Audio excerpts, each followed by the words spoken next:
Cornwallis wants to buy some slack. Hoping against hope,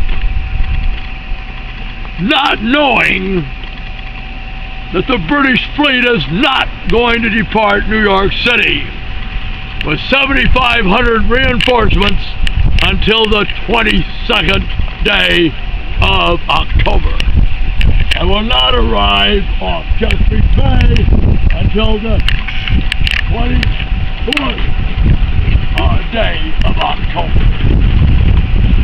So he's going to call for Colonel Abercrombie and says, I want you to take 200 of our best soldiers, the grenadiers and guards,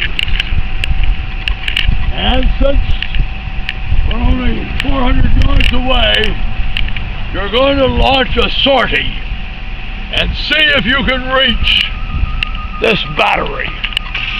See how much damage you can do to the enemy. So, Abercrombie, with his 200 plus guards and grenadiers, is going to work his way forward as close as he can, just the same as we did at 9 and 10. Going in with unloaded muskets, bayonets, and they're going to gain strategic surprise, just like we did. And they're going to charge into the work. This is the rear of the ditch. There, of course, is the forward parapet. They're going to charge into there. And they're going to scatter the French. The French are going to flee. And they're going to capture 4 French guns mounted up in the redoubt right in front of us. Then they will turn to the left, and we better not make fun of the French, because they're going to capture 3 of our guns. So it started off well for Abercrombie. Strategic surprise, he's captured 7 guns.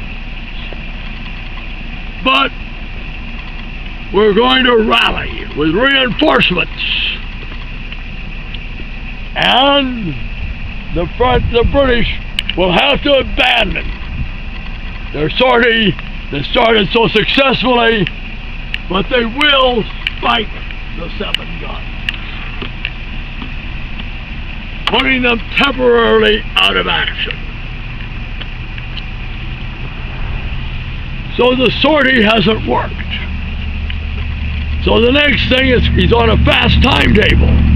Because as soon as it gets dark on the night of the 16th, remember the sortie is on the night of the 15th and the early hours of the 16th. So it's just as it gets dark on the evening of the 16th is when 1,000 Brits border boats of some type and will cross the river to Gloucester Point. The British have already lost one of their 2 frigates. Charon has been set afire by the French guns on the night of the 10th and burns to the waterline and sinks. Guadeloupe gets further distance. So I've already talked about what's going to happen. We get 1,000 men over, and God turns